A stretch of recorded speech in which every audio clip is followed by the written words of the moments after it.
నమస్కారం ఘంటారావానికి స్వాగతం. ముందుగా ప్రధానాంశాలు. కులమత భేదం లేకుండా అర్హులందరికీ ఇందిరమ్మ గృహాలు. ఎన్నికలలోగా పేదలకు 20 లక్షల ఇళ్లు కట్టిస్తామన్న సర్కార్.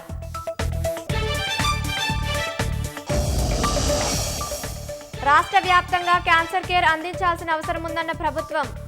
అందుకు ప్రణాళికలు రూపొందిస్తున్నామని మంత్రి దామోదర వెల్లడి. మోదీ నేతృత్వంలో అద్భుత పాలన అందిస్తున్నామన్న కిషన్ రెడ్డి. ప్రజా ఆకాంక్షలు అనుగుణంగా ముందుకెళ్తున్నామని వెల్లడి.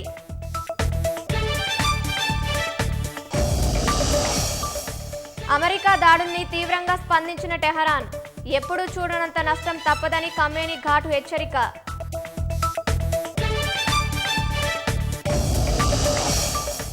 మంటలతో గాల్లోనే కాలిపోయిన హాట్ ఎయిర్ బెలూన్. బ్రెజిల్లో ఘటన. 8 మంది పర్యాటకులు దుర్మరణం.